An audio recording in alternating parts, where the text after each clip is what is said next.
So it's now time to introduce our special guest. We're delighted to have with us tonight Don Forrester, MD, FACPE. Don obtained his undergraduate chemical engineering degree from Lehigh University, his medical degree from Georgetown University, and completed his residency in family medicine in Sacramento. He is board certified in family medicine, a fellow with the American College of Physician Executives, and a graduate of Intermountain Healthcare's advanced training program in quality improvement. His presentation tonight is entitled Delaying Death and Avoiding Disability. Please join me in welcoming Dr. Don Forrester. Tonight we're going to talk about delaying death and avoiding disability. I'm going to I'm a practicing clinician, despite all my other sort of stuff. That's what I like to do. It's what I've done for a long time. So I'm going to treat this like a group visit. So my charge to you today is to come away with some new concept or piece of information that will actually help you get healthier, no matter where you are in your journey right now. Because I think there are two things that I've come to realize in my life that are absolutely givens. One, nobody gets out alive. And two, everybody does 24 hours worth of things every day. After that, things get a little bit more murky and complicated. So I'm going to provide you some practical information so you can make the best decisions to improve your health. That's what your charge is. And I'm going to be around. I'll leave you my contact information. If you don't get your question answered or you want to know anything, you can just give me an email. So basically, we're going to start sort of build a foundation of problems, definitions, and concepts. Some of those are going to be new to you, maybe a little hard for you to understand how we're going to fit them in, but as we go through three of the largest chronic conditions, we're going to talk about diabetes and weight loss, which is related to type 2 diabetes. Arterial disease, we'll focus on hypertension, we'll mention a few others, and then we're going to hit the sort of elephant in the room, dementia, and specifically Alzheimer's disease. And then we're going to try and wrap it all together to make some sense out of it. And I'll stick around for questions for as long as I can possibly stick around and they don't kick us out. So here's the problem. We spend 18% of our gross domestic product on health care. That comes out to about a little over $10,000 per person in the country.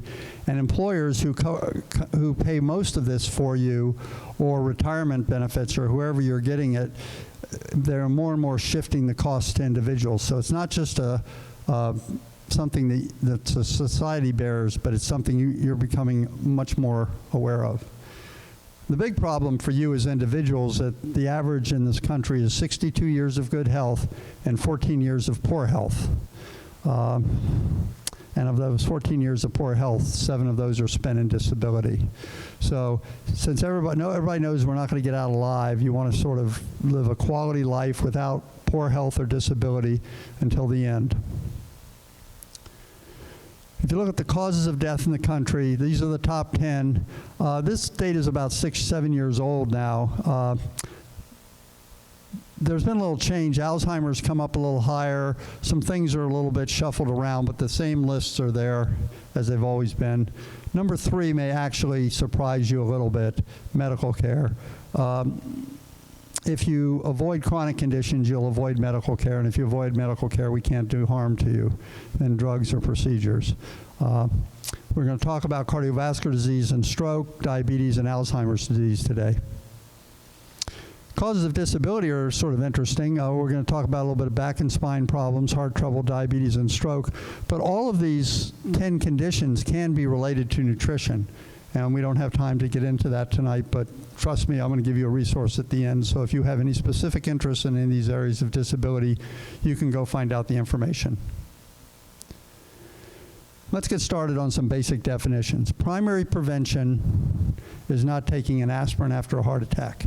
You don't have a condition and you take care of yourself so you don't get the condition.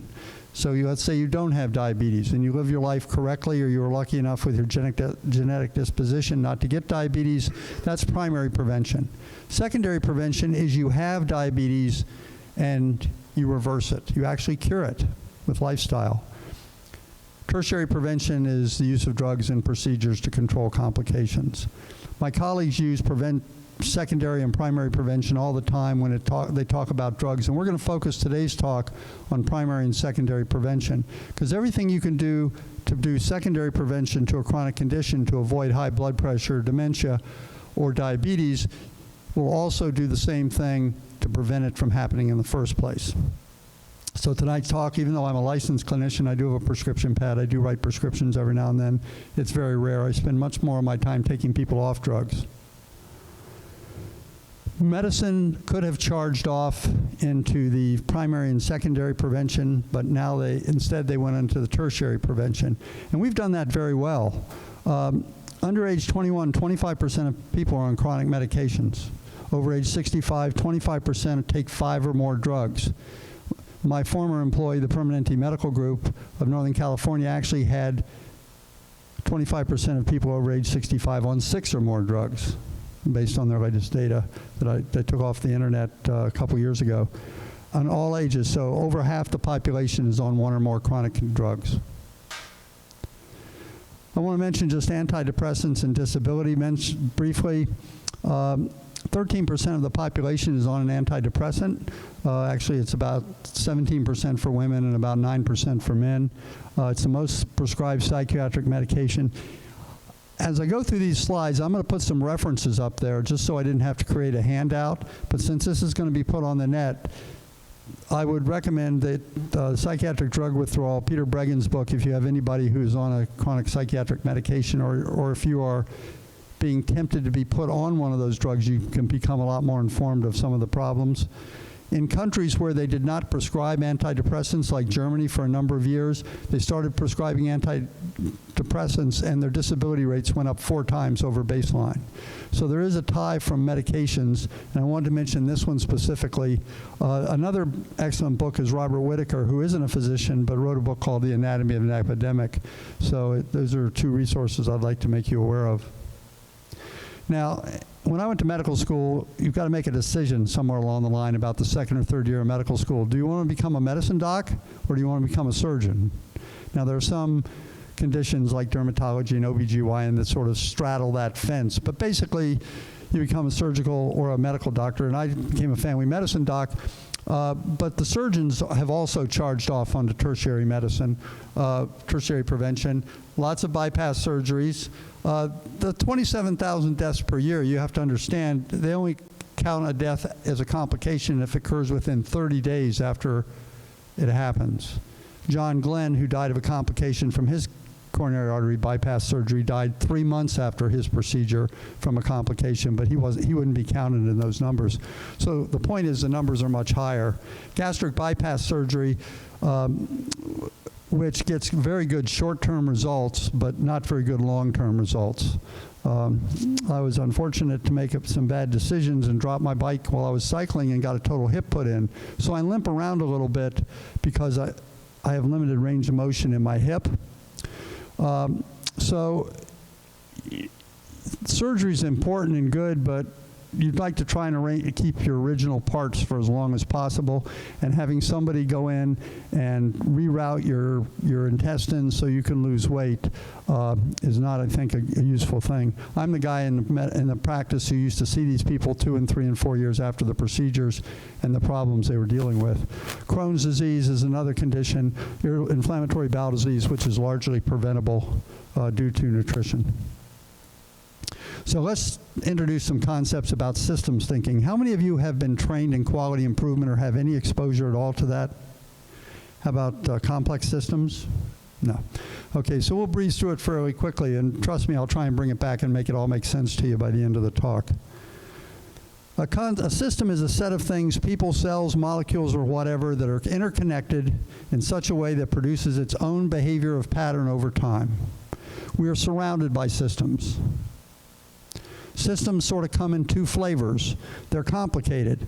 For any of you that took chemistry in high school, you put 2 things together, you get a certain amount. It doesn't matter when you do that, you're going to get pretty much the same results every time you do it.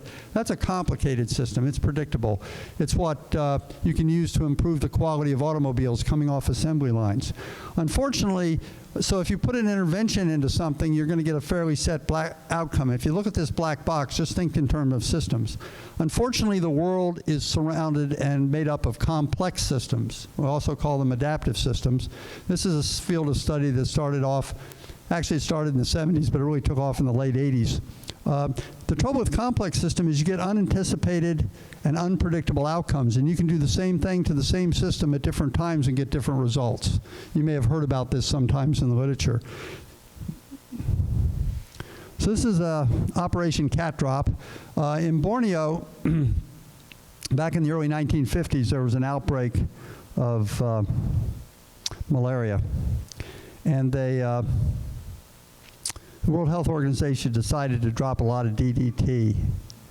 So they actually controlled the malaria outbreak because they killed off the mosquitoes. But pretty soon the natives start finding that their roofs were collapsing because the DDT had also killed off a parasitic wasp that kept the thatch-eating caterpillars in check. So the caterpillars were eating the thatch and the roofs were collapsing. So the government, intervening like they should and trying to help people out, gave people 10 roofs. Of course, sleeping in the tropics where it rains quite a bit under a tin roof is probably not what they had in mind for good sleep practices.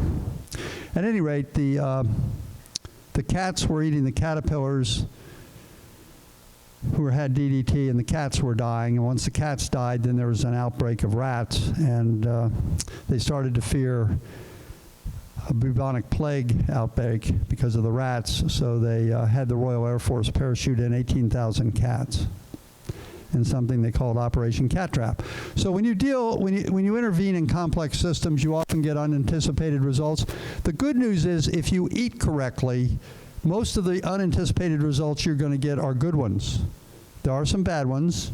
You know, if you eat peanuts and you have an anaphylactic reaction to peanuts, you can have allergies to plants and stuff like that. There are some unfortunate, unanticipated consequences. But for the most part, if you intervene correctly and pull the right levers, you're going to get maximum benefits. So if you look at complicated systems for quality improvement, this dates back to a guy named Deming, who was an engineer and a statistician. He basically was sent over after World War II to help count the Japanese for the Army, but while he was over there, he trained the emerging Japanese industry in quality improvement. The National Quality Award in Japan right now is the Deming Award. When I grew up, I was born in 1948. In the 1950s, made in Japan meant something very different than it means today. And this man had a lot to do with that. And one of the figures he likes to mention, sometimes he has a lot of quotes, every system is perfectly designed to get the results it gets. Doesn't matter whether it's the medical system, the educational system, we won't get into the current political system, but you get these unanticipated consequences, but they're basically the results of the system. Now, this started out in the 40s, and he applied this, and then Dr. Brent James, who I was fortunate enough to have some training with, founder and director at Intermountain Healthcare's Institute for Healthcare Delivery. He just went on to a new role. But they trained over 2,500 of us in quality improvement all over the country and how you can actually improve quality in healthcare. One of their first projects, if you go in for elective surgery and you're liable to get a wound infection, it's a known complication. And national standard, you would get blessed when they came in and did your review when the Joint Commissions came through every 10 years to do your review, if you were between 4% and 6%. Well, they took that down to 0.2% based on their studies in the application of quality improvement. So by applying the same thing, so Brent has given the choice to do the right thing or the same thing, always do the same thing. Now, I've been fortunate enough to be married to my wife for almost 50 years, and she's a philosophy professor, and she's very good with words and language. Beth has reminded me that I really don't mean the right thing there, and she's absolutely correct. This is his quote. I would change it to do your own thing. His point is you've got 4 professionals doing their own thing, you have too much variability to improve the system. So you have to get sort of everybody doing the similar sort of thing, so then you can introduce change and see if it improves. Think about an orchestra. They have sheet music. Think about what the orchestra would sound like if the conductor got up and said, just play what you want. You'd have noise. You wouldn't have music. Deming also said AIM defines the system. So depending on whether you're aiming to do tertiary prevention, secondary or primary, that's going to help define the system. Since medicine now goes off and basically we get evaluated by the government on how much diabetes we control. Not how much we cure, how much we can control. So if you look at it from a population measurement, you've got a normal population with fasting blood sugars less than 100. Prediabetes is 100 to 124. Diabetes controlled are down here, and these are your uncontrolled diabetics. You've got 4 populations. We'll talk about a 5th one in a minute. What you have to understand is that medicine industry decides what's normal. We set the guidelines. That doesn't mean it's healthy. There's a difference, and we'll talk about a little bit more about this as we go along. Just because you have a blood sugar of less than 100 doesn't mean you are healthy. It just means you're normal by our current definition. As a matter of fact, the definition of diabetes about 20 years ago was greater than 150, and then it got dropped to 140. Then it went to 125, and then we came up with a new diagnosis called prediabetes, 100 to 124. And we just went through this with the hypertension guidelines, where they took pre-hypertension, stage 1 and stage 2, and they turned pre-hypertension and turned it from pre-hypertension to stage 1. They promoted stage 1 to stage 2, and they promoted stage 2 to stage 3, et cetera, et cetera, et cetera. These are all driving the use of medications, and that's how the pharmaceutical industry does it. So if you really want to do a population model in an organization, if any of you are associated with a medical organization, you want to measure all these populations in a practice. But the medicine profession is down here just trying to move people from uncontrolled diabetes to controlled, and then they measure these percentages to see how good they're doing as an organization, which is very short-sighted, if you can see what I mean. They're not focusing any effort on keeping people down this track, and they're not pushing any secondary or primary prevention up in this track. This would be primary prevention up here, where you've got a normal population and you do things to keep them from going, you block this. Secondary prevention, you could take your pre-diabetics and turn them into normal. You'll hear from a couple of my patients who did that, and then, or in the process of, one of them who's in the process of doing it. And then you can do tertiary prevention, or secondary prevention, where you take controlled diabetics and move them into the pre-diabetic, and then move the pre-diabetic into. So does that make sort of a sense from a normal versus healthy, as well as the use of primary, secondary, and tertiary prevention? Quality improvement in complex systems. Donella Meadows, was one of the moving forces in the environmental science. She wrote some very interesting books, Beyond Limits and Beyond Limits and Growth Beyond Growth. She pointed out that not everything that is important can be measured. So it's important to measure unanticipated outcomes, but as you're going to hear from one of my patients, Ben, he can now beat his 6-year-old in a race. That's something you can't measure, but is important. And Donella Meadows also talks about leverage points in complex systems. So I'm gonna this is a book title that was written. Interesting, you see she died in 2001, but her book came out in 2008. Her students actually published the book. She unfortunately died at a young age from meningococcal meningitis. So these are the leverage points in complex systems, because that's what we're talking about. You're all complex systems. You're complex biological systems.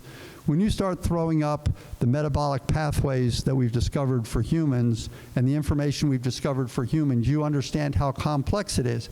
And if you think you can take one thing and throw into that system, or a bunch of things, and optimize the system, you don't optimize complex systems. You just give it input and it adjusts.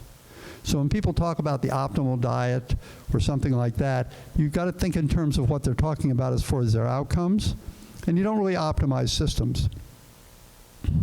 So the least is information and statistics. I'm going to give you some information and statistics tonight, hope to sway your belief systems a little bit, but that's the least effective lever. I brought a couple patients with me, tell you a couple stories. They're powerful. Power of metaphors is next bigger. Family and healthcare professionals, they're a little bit more influential. Bill Clinton, you may remember Bill. He had a bypass surgery. His bypass surgery was done by a surgeon in the hospital that had the highest morbidity and mortality for that procedure in the state of New York. Now, I'm sure Bill didn't know that when he went into the hospital, and I'm sure probably his doctor didn't tell him that. And if his doctor told him, he probably said, well, those are the other guys that are the problem, not me. So, but he trusted him. Feedback loops are important. You go in and you test. Some of you get feedback by getting on scales in the morning. You test how fast you run, how far over par you are if you're a golfer. We're at a golf course. It's up to you to set your own goals for your own health. So I'd like you to think tonight about something you'd like to achieve in your own life as far as improving your health. And we'll give you some concepts and tools to help. But the most powerful lever is your beliefs and values. Once you get those firmly set, it'll drive your behaviors. And I'll give you one example here. I use some Dan Pereiro cartoons with his permission, of course. Here's a wife telling her husband, I warned you about all the hormones and all that meat and dairy, etc. Poor guy didn't listen to his wife. He's got a little udder, he's got a tail. So if you think food is good for you, I mean, you remember back with Milk Does the Body Good commercials were out? If that's what you believe, when you walk into the store, that's going to drive a certain set of behaviors. If you find out that the food isn't good for you, might sway you a little bit. If it's harmful for you, maybe even a little bit more. If it's addictive and contains poisons, maybe even more. Back in 2004, there was a study on dioxins, which are the most carcinogenic substance known to man or woman. The recommended FDA safe level is 129 femtograms per day. That's a quadrillionth of a gram is a femtogram. So 129 femtograms. At that time, the study showed that in a scoop, one scoop of Haagen-Dazs ice cream, there were 45,000 femtograms. One Big Mac, 65,000. Single pizza slice from a well-known pizza, who will go unnamed, 95,000. Single serving of Kentucky Fried Chicken, 105,000. Now, if that stuff got into your body and got out very quickly, that wouldn't be much of a problem. The problem is the half-life of dioxin is about 6 to 7 years. That means I've been on a whole plant diet since about 12 years now. So in another year or so, I can safely say that whatever I had in my body has been halved at 6 or 7 years, and after another 6 or 7 years is a half. So my dioxin load in my body is down to about 25% of what it was when I went on a whole plant-based diet, whole plant food diet. Now, many of you remember DDT, Silent Spring. Back at a peak in 1967, the concentration in your blood was 67 parts per million. It's down to 1. The stuff stays in your body a long time. It's fat soluble. It doesn't do you any good. It's carcinogenic. They're persistent organic pollutants. And most of that load comes from the meat and dairy and animal products in your environment. Some of it comes from what you breathe and stuff like that, but you can't avoid that. So this shows you how if we change your belief about what you do, when you walk in, it changes your behaviors. That doesn't, by the way, make it easy to change your behavior. You are living in a toxic food environment with a lot of misinformation, and it's very hard. It's nice to come out here, by the way. Lorraine and Georgie are very good about taking care of us, and we've had some very nice restaurants here, which we don't enjoy in Sacramento, which seems to be sort of a wasteland for plant eating at restaurants. So let's take those concepts and talk really quickly. I'm not going to go into a lot of details of the science between diabetes, hypertension, and dementia, because you've had some great speakers come through here. You've already heard from Dr. Esselstyn, Dr. Greger, Jeff Novick's been here. I'm going to assume you know that, but I'm going to try and make it very simple for you so you really get it so that it's functional in your day-to-day life. So each of those disorders, we're going to talk about the science briefly, how you track your progress, and I'm going to throw in a case study, which will be a little video clip. We'll have to give Jim a pause there so he can switch the cables. So let's talk about diabetes type 2. Has nothing to do with carbohydrates, except it's a carbohydrate processing problem. Dr. Walter Kempner in 1940 at Duke University was curing type 2 diabetes with white rice. In 1970s, Dr. Anderson put 30 people in metabolic ward chambers in a hospital, and he fed them carbohydrates and sugar, and they got better. So what we now know is it's the fats that cause the sugar processing problem. And because there's so much confusion about carbohydrates, I'm going to diverge just a little bit to get into the sugar issue before we get back to how you actually reverse diabetes. Carbohydrates basically are simple or complex. Simple are glucose and fructose molecules. Put them together, you get table sugar. That's what you're mainly exposed to. Your complexes, your starches, are just long glucose chains. Fiber, long glucose chains. They're just put together slightly differently so you can't digest them. But your bacteria in your colon can digest them. So your starches are long chains of glucose. They're broken up by amylase, both in your saliva and out of your pancreas. I understand you've had Michael Clapper talk, and if he's done his talk on intestine, it's just, Michael does a great job explaining all this stuff. It's your primary fuel. All glucose is your primary fuel. Your fiber, which you can't digest, but is digested by your colonic bacteria into 2, 3, and 4 short chain fatty acids. The C2 is absorbed and burned by your muscles. The C3 fatty acids lower your blood sugar and your cholesterol, interestingly enough. C4s aren't absorbed, but they're used primarily for energy by the colonic cells. When I went through medical school back in the Middle Ages, or it seems like that sometimes when I read some of these new studies, we just thought that the intestine was just this simple organ, just held onto your poop and absorbed water. That was all that was going on there. For those of you that read all this, you understand that the latest craze is the microbiome, all the complications with all the bacteria and stuff like that.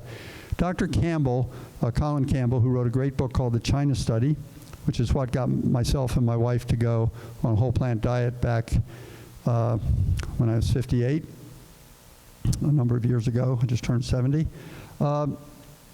His second book is called Whole, and talks about the limitations of reductionistic thinking when applied to whole systems, which is sort of what we're talking about with your adaptive and complex systems. For instance, an apple has 5 milligrams of vitamin C in it, but it has 150 milligrams of vitamin C effect. So the idea that you can take water and put a little apple juice and put a little vitamin C in it, and you're actually replacing the true value of the whole food, is a little bit of a delusion. And he talks about that in great detail in the book Whole, which I highly recommend if you have a scientific bent. So, getting back to fructose and glucose, this is as bad as the science is going to get. I apologize. I figured there might be somebody in the audience, if Carl's here or somebody like that, who knows chemistry. They're very similar molecules. One's an aldehyde, one's a ketone. But your body treats them very differently. Glucose is burned by all cells of your body. It is stored. If you have too much of it, your body will store it in chains of called glycogen. It suppresses your appetite. And on the sweetness scale, it ranks 70. Fructose, on the other hand, is burned only by the liver. It is not stored. It does not suppress your appetite. And it has 170 on the sweetness scale. You can see, if you're a food processor, you've got a substance here that does not suppress appetite, that is 70%, table sugar is right in the middle, is more sweet than table sugar. This is a food processor's dream. So they take something called high fructose corn syrup, which is actually not 50-50 like table sugar, but it's more usually 60-40. But just that little bit of increase in fructose from 50 to 60 and decrease in glucose makes it much more attractive, and it doesn't suppress your appetite. The interesting thing is, what makes fruit sweet is the sucrose, glucose, and fructose in the fruit itself.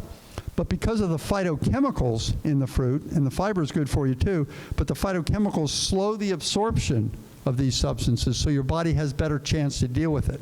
So there's a big difference between table sugar, high fructose corn syrup, and fruits. A teaspoon of sugar, if you want to get the same equivalent in whole food, you've got to eat about 6 feet of cane sugar. So that's something to think about when they process foods, to get this concentrated stuff to put in your foods. Where are we going here? Okay, next. So, for diabetes, if you want to cure it, you get the fat out of your diet and you get the fat off your body if you have diabetes. This is the fats in food, and you can see oils are 100%. Most of the animal products are very high in fats. Then you get down to your plant products are very low. 2% in rice. That's why Dr. Kempner was able to cure their diabetics with white rice. There are some animal products that are low in fat, but there are about 1,000 reasons I can think of right off the cuff that you don't want to do milk. And sugar is a concentrated food source, but up to about 5% of your calories has never been shown to be particularly harmful. So what you want to do is eat these things over here and to get the fat out of your diet. And that'll help your insulin work better, because it's the insulin that's the hormone that your pancreas makes. It grabs the glucose and helps it get into the cells so it can burn it.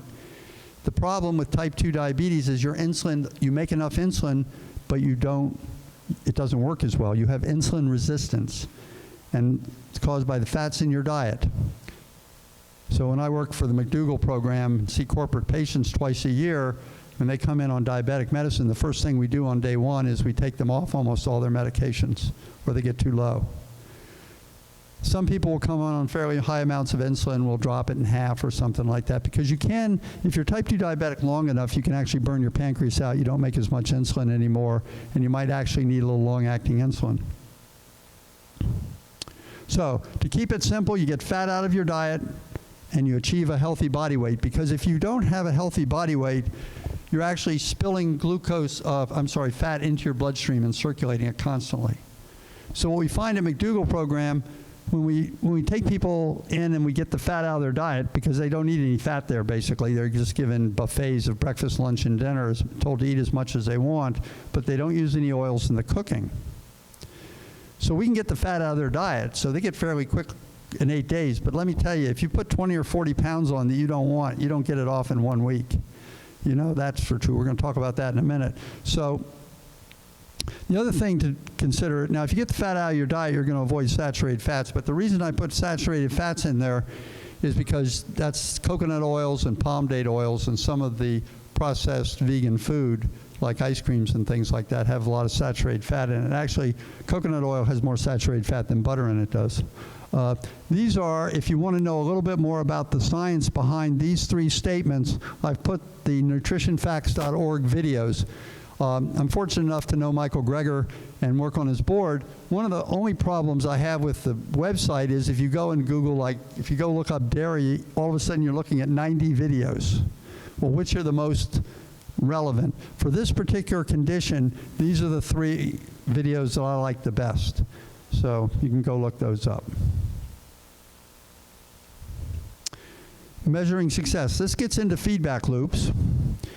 This is one lady I'm working with currently. When I was practicing, the American Diabetes Association gives all our dietitians these nice little booklets, and people would record their blood sugars and come in with booklets. Booklets with all these little things in it, like glucoses for all these different days. It's a terrible way to look at data. It's very inefficient. I'd always look through it, but when I went out to Intermountain, Larry Staker did a project where he actually had his patients just record on a daily basis, 1 through 31 for every month, where their fasting sugars were in the morning. And he found just by having them measure and look at the results that they actually learned how to control their diabetes a lot better. Now, that's called a run chart. If you just put values down over time, that's a run chart. We're going to see that in use here in a second. And that's what I would advocate for people who have diabetes. Specification charts, you actually put lines on. Like I could put a line at 125 and tell a patient, oh, once you get below 125, you're no longer diabetic. Once you go below 100, you're no longer pre-diabetic. I put some specifications on there. I could also draw a line and say, if your blood sugars in the morning drop below this, I want you to stop your metformin, or I want you to cut it in half. That's a specification chart. The fancier statistical process control charts, you need computers to figure those things out. That's what we get trained out at Intermountain. And you got a little normal shaped curve here for those of you who are interested in normal and standard deviation. And there are actually rules as to whether, when you look at complex systems over time, as you're going to see in a minute, you get this sort of jaggly line. But unless it goes above here or below here consistently, it's not a significant intervention. So this is BH's first run chart she did for me last in December 2017. This is a lady who, as you can see from her body weight at 315, needs to lose just a few pounds. Her highest body weight was 430. Her highest blood sugar was 400. She had already done a lot of work when I started working with her last October. And you can see what's going on with her. These are her morning fasting sugars, and she records them down here. And you can sort of see what you normally see in a complex system. But there's also a lot of variability going on, lots of ups and downs and variability. This is her most recent chart in May. She's down to 286 pounds, so she's lost almost 30 pounds. She's eliminated the variability, and she's starting to see some normal values in there, under 100. She even has one under 90. She's also finding that eating late and eating large amounts of brown rice late in the day tends to spike her morning sugars. So she's actually learning from this by using these run charts. It's gotten to the point where I'm trying to look for new ways to see what she's successful, so I put together this chart for her. And you can see that back in November, she had 27 pre-diabetic measures and 5 diabetic measures. And over time, the pre-diabetes has gone down. She doesn't have any diabetes anymore, but she has 19 normal. And you can see the normal numbers have sort of been going up for her. She actually has one less than 90. Now, I would have her shoot for less than 90. And you're going to hear from one of my patients in a minute who got it much lower than that, because as you're going to see in a second, having an upper 90 is not necessarily conducive to success. Interesting enough is, despite this lady's weight, her blood pressures look pretty good. They've actually went down when she started eating better. So I would consider normal less than 100 and healthy less than 90 at this point. This is a study, I put the reference down at the bottom. They followed people who developed type 2 diabetes for 13 years, and their sugars just sort of creeped up until they got up to about 102 or 103, and then all of a sudden they just went up higher in the pre-diabetic range. I always thought this was sort of a linear upswing, but it's obviously not. So I consider upper 90s, which is down in here, at risk. It may take years for you to get there, but just because you're down here, don't think you're normal. If you're running fasting sugars in the 90s, you probably have some work to do. So this is Ben's story. This is one of the first patients I saw at the McDougall program. He was a Whole Foods employee. The only unanticipated consequence of this gentleman's success is that he used to be the representative for Northern California in the specialty purchasing area. So this guy got the terrible job of going to Switzerland and tasting cheeses. Cheeses people would take him out to lunch and have him sample their wares. So he was buying cheese and alcohol for Whole Foods for Northern California. I came to McDougall Immersion in March of this year.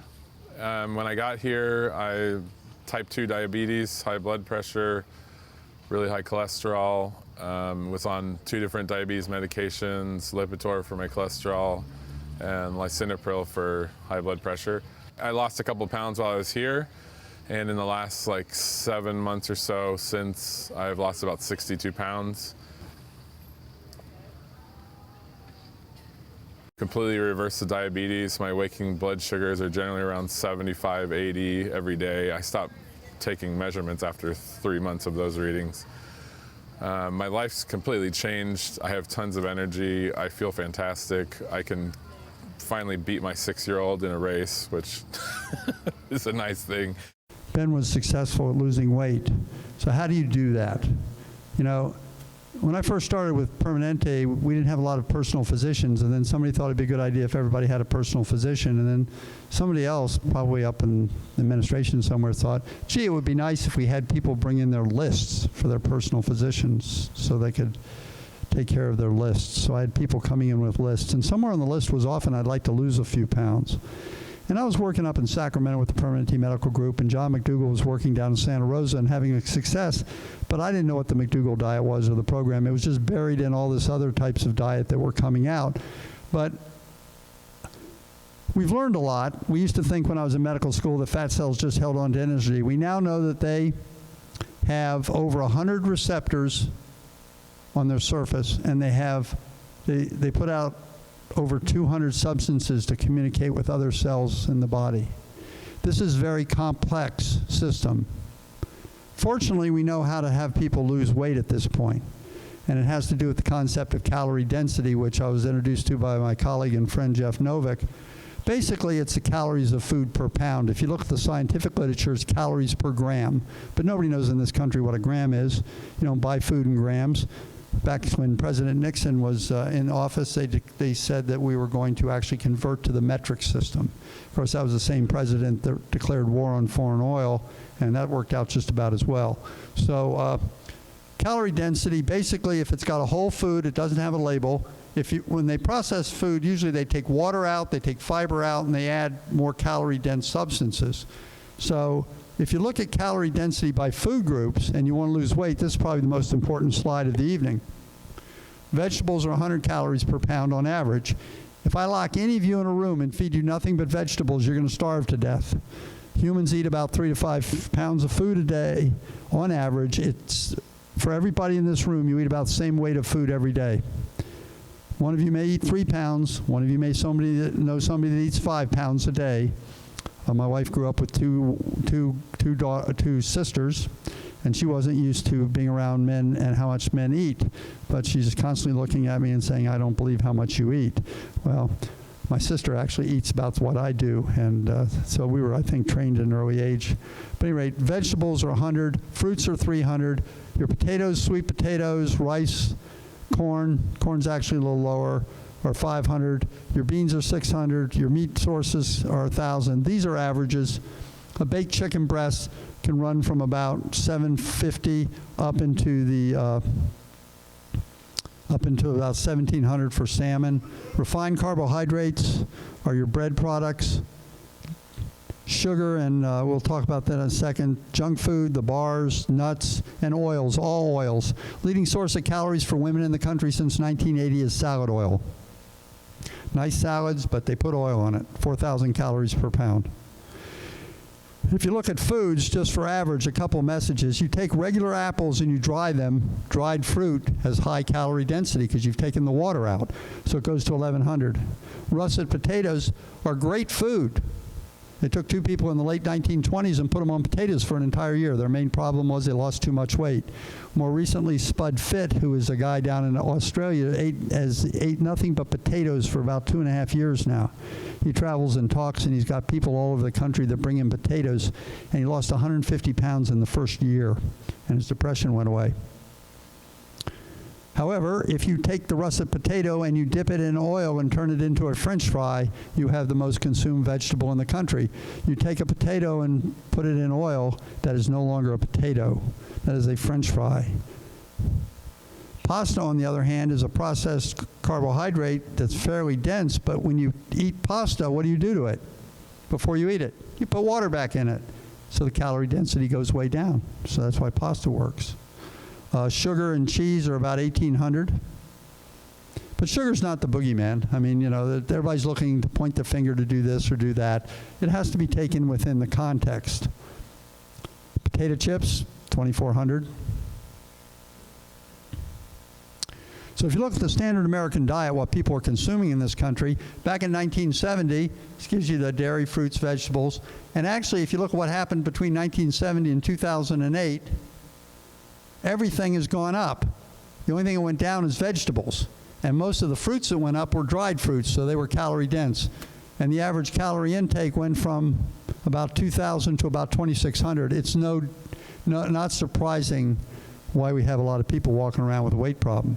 The sad part is most people who are thin think that the people who are over fat have some sort of lack of discipline. That's not actually true. You take people with the same, put them in the same food environment, you're going to have some people gain weight and some people not gain weight. based on their genetic abilities. Because remember, I told you they're eating a variable amount of food in poundage every day. So depending on what they eat on average, it'll make a difference in their body fat over time. If you eat just a teaspoon more of sugar than you need a day in calories, you're going to gain like 5 pounds a year. A tablespoon more, you'll gain about 13 pounds. And over time, that just adds up. And you can see 3 to 5 pounds of food a day consumed. If they were just in oil, chicken, or spinach, eggplant, and beans, you can see it. Satiety, the ad libitum, eat until you're full, just eat the right foods. So this is a test for you guys. What do you think's more filling? 5 ounces of gummy bears or 2 pounds of pineapple? See the difference in calories per pound? They're both, however, the same calories. It's not about calorie counting. Just eat the right foods. 1 cup of cashews, 6.5 small baked potatoes, both 800 calories. Which do you think is going to fill you up more? This is not a trick question. When I was growing up, nuts came with things you cracked them and picked out of there. Now you can go to Costco and buy a whole thing of them. Alcohol itself is not all that calorie dense, although it's a toxin to your body. But what puts weight on people when they drink alcohol isn't necessarily the alcohol, it's what they eat when they sit down with a beer. It's the nuts, it's the chips, it's the dips, stuff like that. It's a food. It's a food. So, say what you will about eating children, it adheres to the Atkins diet. So I advocate the ad libitum diet, which is eat when you're hungry, just eat the right foods. High protein diets will help you lose weight. Protein will suppress your appetite a little bit, but it's impossible not to get the amount of protein you need. There's more protein in a white russet potato than there is in a mother's milk. When you need the most protein in your life, in the first 2 years of your life, you will get more protein in a russet potato than you do in mother's milk. Now, trust me, mother's milk's the best food for growing kids. I'm not advocating some sort of potatoes for small children, but just the idea that you need protein. You can't, if you consume adequate calories, you're going to get adequate protein. And you actually only need essential amino acids. And if you look at the essential amino acid profile of eggs, broccoli, and asparagus, they're identical. It's just that it's more concentrated in the egg. And you don't want concentrated animal protein sources going into your body for a lot of reasons. The low-calorie diet doesn't work because if you put yourself on a calorie-restricted diet, and most of you may have tried that if you've ever tried to lose weight, you know how unsuccessful it is. You are hardwired not to starve. If you get hungry, your metabolism goes down and your appetite goes up, not the combination for weight loss. I throw this slide in. I use it all the time. Fortunate enough to have talked to Dr. Shintani now, but I've used this through the years. You've heard him speak, so I won't go into the details, but this is people eating an ad libitum diet. They drop their total daily calories by 1,000 calories per day, and they ate until they were satisfied. The difference is they started on a standard American diet, and they put them on a traditional Hawaiian diet, which is taro and sweet potato based. They had great pressures, all these unanticipated consequences. The average weight was lost. But of this average weight loss, only about 6 pounds of that was fat. Where do you think the other 4 pounds came from? I get this question all the time at the end of the McDougall programs. Oh, wow, I lost 5 pounds. This is great in a week. You know, they're really charged up. I say, well, there's good news and there's bad news. The good news is you probably lost a pound of fat because that's 3,500 calories, 500 calories less a day. Maybe if they're lucky, 2 pounds. They've lost about a pound of water weight because they're on low salt diet. And your body can't hold on to water without holding on salt. And they can add salt at the table at McDougall, but they don't use any salt at all in cooking. The other 2 or 3 pounds is fecal material. Because just because you put something in the top hole every day and something comes out the bottom hole every day, that doesn't tell you how long it takes things to get through you. Males in this society who eat a standard American diet have an average transit time of 5 days. When they go on a plant diet, whole plant diet, it goes down to 2 days. They actually lose ½ an inch off their belly. And they're stoked about that, but I have to provide realistic feedback to them because if I don't do that, they're going to think, oh, I'm going to get discouraged because I'm not going to continue losing weight like this over time. After that, it's a ½ a pound to 3/4 a pound a week. That's success. And that's what the first lady I showed you did. So all of you been to the doctors. Most of you probably know what your BMI is, your body mass index. They weigh you. It was invented by Adolphe Quetelet in 1832. It was resurrected by Ansel Keys, the famous population biologist in 1972. He said this should not be used for individuals.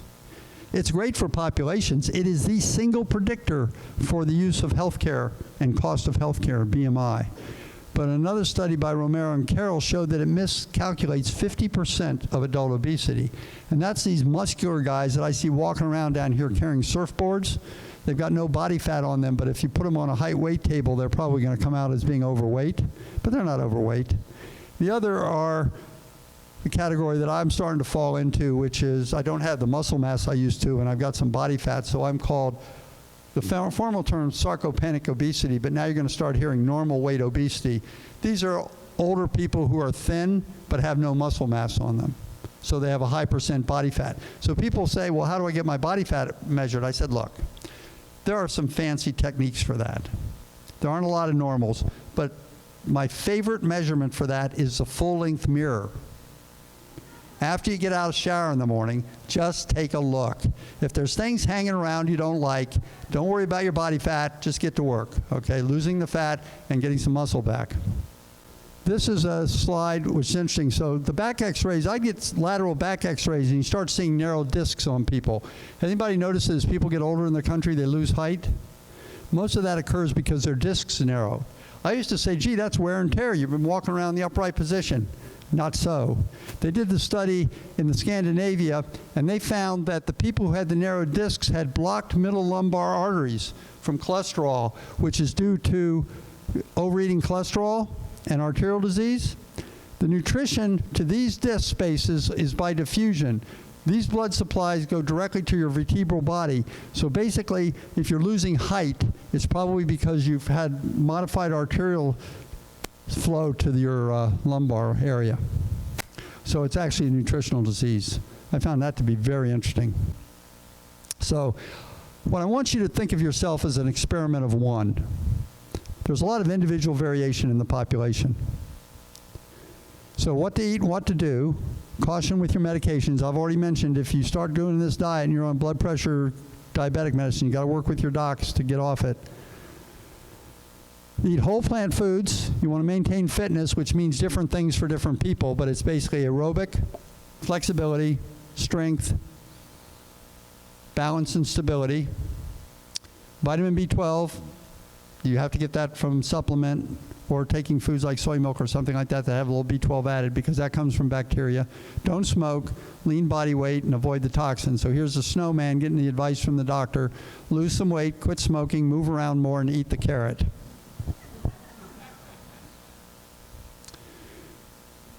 James Prochaska and his colleagues developed something called the Trans-Theoretical Model, TTM. He was an interesting guy, and I stumbled on this when I was practicing, and it was useful to me, but I've become much more aware of it with my current work with Switch Healthcare. You know, if I had a patient who was a smoker, I'd send them to a stop smoking class, and if they didn't quit, where was the problem? It was a patient, right? The patient obviously wasn't motivated to quit smoking. We told them what they needed to do. They didn't quit. That's not the way humans learn. The average person who quits smoking successfully quits 4 times the year they finally quit, before they finally quit. So you're in a pre-contemplation stage where you're not even thinking about changing. You move to contemplation, you do some planning, action, then you're working to maintain it, but you recycle, you go back. You fall off the wagon. As one of my good friends, Doug Lyle, who's a psychologist that works for McDougall, now the Steam Dynamics website, says it's not a question whether you're going to fall off the wagon, it's a question of what you do when you fall off the wagon, okay? So that's how people learn, they recycle. About 10 or 12% of alcoholics can actually get to termination where they'll never drink another drink in their life. So that's an interesting model, but it's a journey. So I'm hoping today's talk gave you a little bit of ideas about your own journey. If you control your home environment and the people and try and get people around you a little bit more, Doug Lyle did a nice talk. You can find a lot of his free talks on his esteemeddynamics.org website. It's called Getting Along Without Going Along. You know, as people come up to you and they say, here, try this, you know, tempt you. And he's got some real interesting, like, wow, that looks really good. Can I have the recipe? But, you know, I'm on a health kick now, you know. So I'll just pass. You can't take status away from them. People come up to you and say, well, where do you get your protein? I don't know. It just seems to be working for me. I can't get away with that as a doctor because they actually expect me to know the answer to that question. And you want to support your willpower. A lot of people think that they can't do things because they lack of willpower, but what some of the research has shown that you wake up every morning with the same amount of willpower. But if you control your environment, you eat the proper foods, you won't get low glycemic. They did an interesting study in parole boards in Israel where they found that right after the first people that came in for parole got their parole, and right before the break their parole percentages went down. It seems like every time the people who are granting parole ate food, had a break, got less tired, they actually paroled more people. So, I mean, it's a very interesting study. But the idea is that if you eat the proper food, you have a constant glucose level all the time. If you eat when you're hungry, you eat the right foods, you will have less, your willpower will get less worn down. Clean your room. If you're in a messy environment, it tends to sort of eat at your willpower every day. You want to lay out the exercise clothes because moderate daily exercise helps, and you want to get the right amount of sleep. Interesting book I've finished reading recently called Why We Sleep by Matthew Walker, which is an excellent resource for people if they're having sleeping problems. So, supporting your journey. I'd like you to keep in mind Dr. Michael Greger's website. How many of you have subscribed to the nutritionfacts.org? Quite a few of you. The rest of you, I would encourage you to do that. Videos, little short videos. He gives you the science. That's how he keeps from getting sued, because he just quotes the science articles. And if you click on sources cited, you can actually get a list of the articles and click on the article and get the abstract of the article free. Last year, disclaimer, I'm on the board. I donate my time willingly to Michael and his fabulous work. We have 27, last year we had 27 volunteer readers who read through 37,000 articles last year. Just human peer-reviewed science. People ask me all the time, why doesn't my doctor know this stuff? There's no way your doctor can keep up. There's so much stuff out there. It's amazing. So I would recommend that you subscribe to nutritionfacts.org. John McDougall's Health and Medical Center website, he has some great newsletter articles and some educational videos there. Because here again, as you're going through your journey, you're going to need different things at different points of your journey. So you'll be able to go to these resources to get that. The Physicians Committee for Responsible Medicine does some great work politically, but they've got a lot of free resources. The Vegetarian Starter Kit, I noticed over there you have nutrition for kids. They have a 21-day Kickstarter program, which is available in Spanish, Mandarin, and Japanese, and is also adapted to India.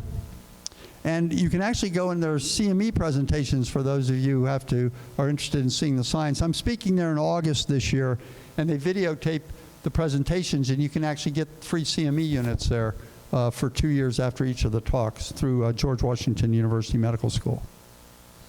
At any rate, that concludes the talk. Thanks for your time. And there's that's my contact information. So thank you, everyone. Good night. Mahalo for coming, and have a safe return home.